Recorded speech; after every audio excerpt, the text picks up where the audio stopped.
Hello, welcome back to the channel. My name is Lisa Elvin Stoltari, and I'm a genealogist and a passionate traveler. Over the last 6 months or so, I have been focusing my attention on Les Filles Mariées to accompany my existing series called Les Filles du Roi. Les Filles Mariées came before the marriageable girls. And there are about 260 of them. We're on episode 28 today. So we've come a little ways, but we've got a long, long way to go. Before we begin, let me show you ways you can support the channel. Subscribe, like, and notify. All of that helps me. And then we have a super thanks that you can do right on your YouTube dashboard. And then we have Coffee, which is a one-time payment option. And Patreon, which is a monthly support system. So those are ways that you can really help the channel grow. I want to thank those of you who have already done so. And without further ado, let's get started and get to know our Filles Mariées of this episode. So a little recap of Les Filles Mariées. Between 1634 and 1662, approximately 28 years, we had about 262 ladies who came to New France with the express purpose of getting married, hence their name as the marriageable girls. And they were recruited by various and sundry people. They did not come in groups, they came individually. So their experience was quite different than the subsequent group, Les Filles du Roi, who came in groups of 90 and 100 and that sort of thing. So one by one, on a couple at a time, that sort of thing. Certainly 1634 and through 1662, we saw a growth of it, but it was not enough to populate a country. And so by 1662, the colony was still kind of slowly expanding, and we needed to have much faster growth, and that happened with the program called Les Filles du Roi. But les Filles Mariées were a special group. Because if, as I've said many times before, Les Filles du Roi are the founding mothers, then these are the founding grandmothers. These are truly extraordinary women, and I'm glad to be able to profile them because they truly tell the story of New France. Let's get to know our episode of this episode. Our girl of this episode, I should say. Well, her name was Anne Boyer. And she is a viewer request, but guess what? She is also one of my great-grandmothers. I was delighted to be able to explore more about Anne. And when I looked in my files, that boy next door that I grew up with, this is one of his great-grandmothers as well. So let's get to know Anne a little bit better. Anne was born in 1632 in La Rochelle, France. Her parents were Pierre Boyer and Catherine Vinet. Now, you can see that on the map on the upper left that she is from the region of France known as Nouvelle-Aquitaine, and her département is Charente-Maritime. This is a picture of the seaport up on the upper right here of La Rochelle. La Rochelle was founded during the 10th century and became an important harbor in the 12th. Until the 15th century, La Rochelle was the largest French harbor on the Atlantic coast, dealing mainly in wine, salt, and cheese. Is there anything better? The name La Rochelle was first recorded in 961. It was known as Rupella, from a Latin diminutive meaning little rock. La Roche has one of the richest histories of all the towns of France, from its beginnings as an area where the Knights of Templar had their strongest base. Eleanor married Henry Plantagenet in 1152, who became King of England as Henry II in 1154, and thus put La Rochelle under Plantagenet rule until Louis VIII captured it in the 1224 siege of La Rochelle.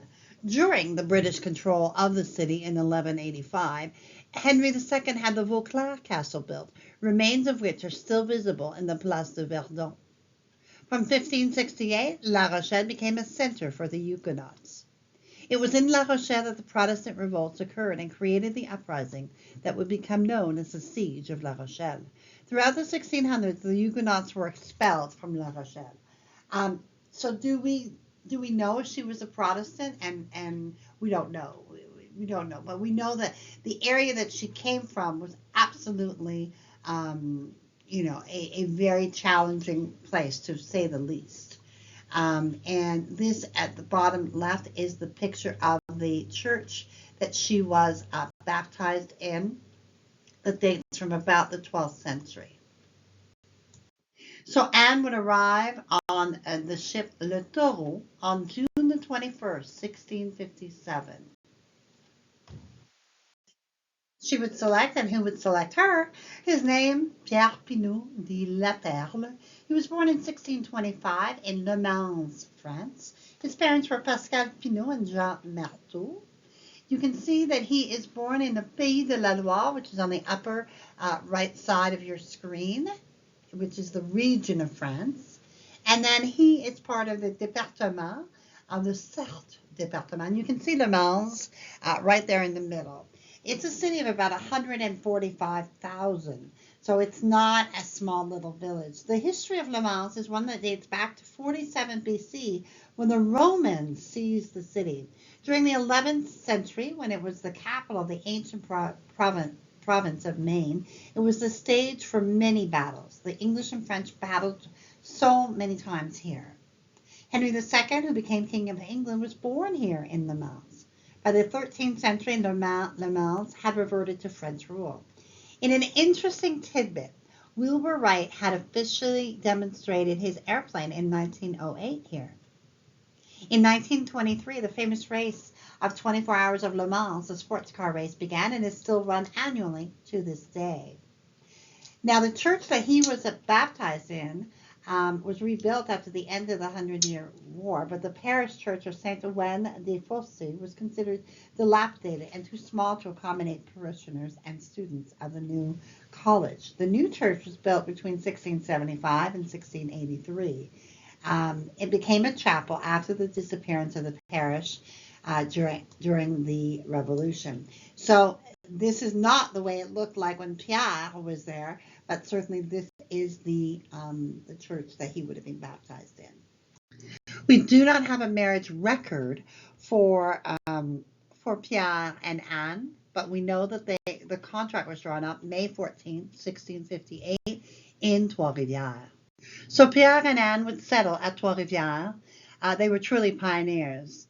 Now, Trois-Rivières was only the second settlement of New France. Remember that Quebec City was first, and by 1632 they came back and they founded Trois-Rivières. It was named Trois-Rivières, Three Rivers, because the Saint Maurice River has three channels that form at the mouth of the St. Lawrence River. Trois-Rivières is French for Three Rivers. It was known as Three Rivers for a long time in North America, but as the French regained control of their province in the 1960s, the French version overtook the Three Rivers name. When I was growing up, my English dad would call it Three Rivers, and my mother would call it Trois-Rivières. It was just one of those things. And now, even the English call it Trois-Rivières. It was a very strategic location on the St. Lawrence River, and it helped the new nation grow and prosper. It also proved to be a very important battle in the American Revolution, if you can believe it. The Battle of Three Rivers, it's called that at that time. Some of you who have ancestors in this area at that time might be surprised at who would qualify for admission to the Daughters of the American Revolution. And now we have a look at the census. We have 1666. We have Pierre, who's 35, habitant, which means farmer, Anne Voyer, his wife, Madeleine, 6 years old, Michel, 4, Pierre, 1, and then they have a domestique. We have somebody working for them, Jacques Chevert. And then in the 1667 census, Pierre Pinot is 40, Anne Voyer is 35. She is. They have both aged 5 years in 1 year. It's just amazing. Madeleine is 10 now in 1 year. Michel is 8. Pierre is 6. Joseph is 1 month. They have a domestic who's now 30 years old. So they have 15 arpents valeurs. So that's about 12 to 13 acres of land. So that is an important amount. And I want to draw your attention to this map because there he is, Pierre Pinot on the left-hand side. This is a map drawn in 1663, and that is the land that Pierre Pinot, our ancestors, were living there. That is exactly the spot, number 30, just amazing, amazing. It was Les Terres de Juin 1663. So the land as of June 1663. Just amazing.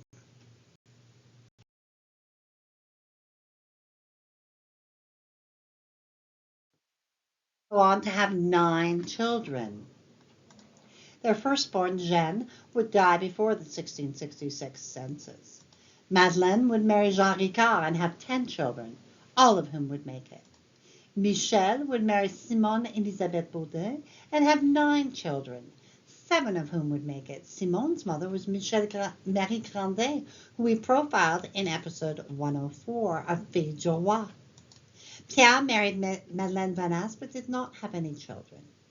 Joseph married Catherine Richer and had 9 children, 6 of whom made it to adulthood. We have Marie-Louise, who became a nun with the Congregation Notre Dame. We have Thomas, who married Marguerite Vanasse and had 6 children, 6 of whom made it. Marguerite's mother was Fille du Roi Jeanne Fourier, who we profiled in episode 142. And guess what? Because I made it purple so y'all would know this is my guy.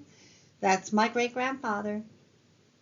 René married Marie-Catherine Janvier and have 9 children, 5 of whom would make it. And Matrin would marry Marie Marguerite Denver and have 4 children, all of whom would make it. I think I mispronounced that. Marie Marguerite Denver. So, there you go. Anne would pass away first in 1704. She was 72 years old, was a very respectable age at that time. Anne and Pierre would have been married 46 years at that time. Pierre would die some 4 years later at 83.